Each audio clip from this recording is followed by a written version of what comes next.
Good morning, actors. Mrs. Byrne here. Welcome back to drama class.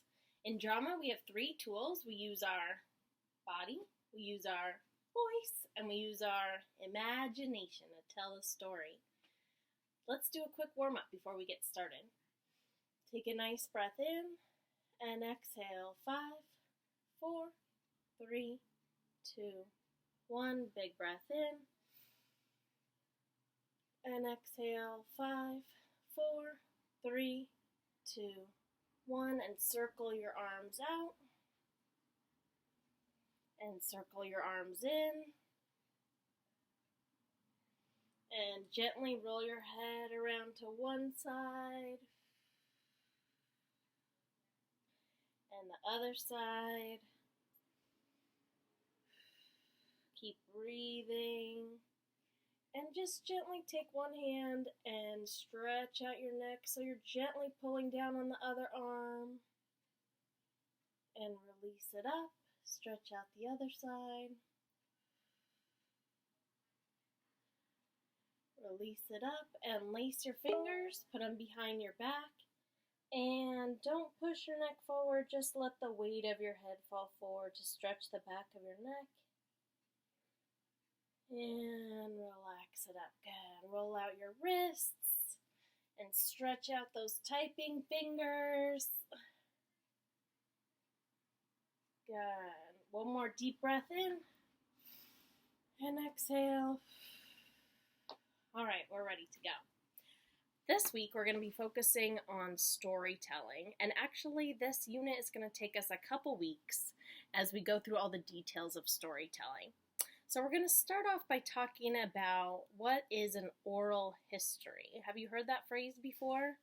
I think you have, because last year when you were performing the Native American play, you talked about how stories help to tell the history of a particular culture. And when you were performing that play, you used a storytelling circle where all the actors were involved to tell that particular story of the mythology of that culture. So lots of different cultures around the world use that technique.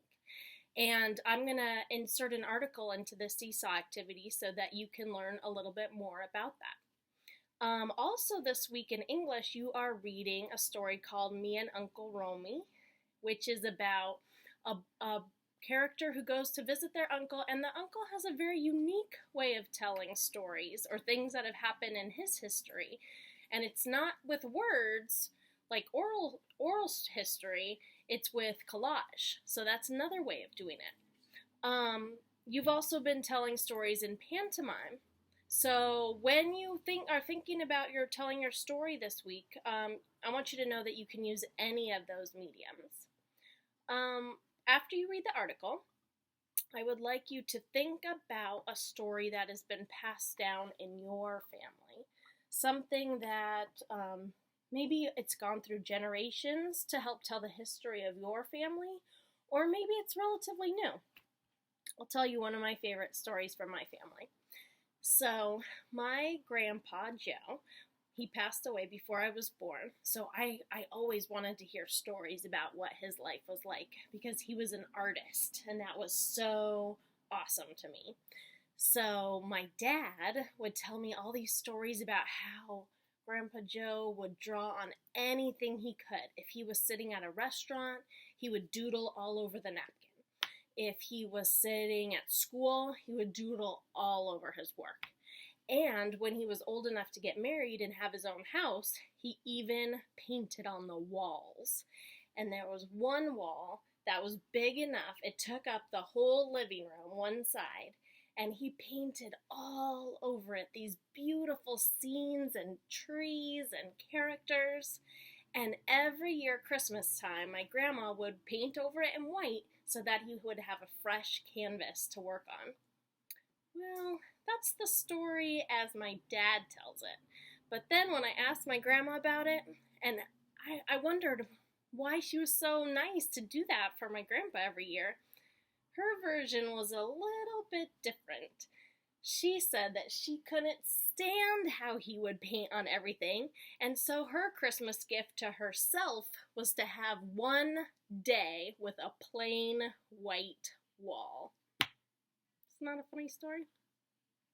So here's what I want you to do, actors. Read the article about oral history and storytelling traditions around the world. Then think about a story, like mine, from your family. If you don't have one, maybe you can ask your parents. Maybe they haven't told it to you yet. And then you're going to share it with us on this seesaw activity. You can either video yourself talking about it like I just did, or you could draw a picture or do a collage like Uncle Romy, or you could do a pantomime, or even you could do a tapestry, which is like a picture on a piece of fabric, which is what the 5th graders are doing because they're learning about Moana. So that's a storytelling tradition from that culture. Nice to see you today. Have a good week.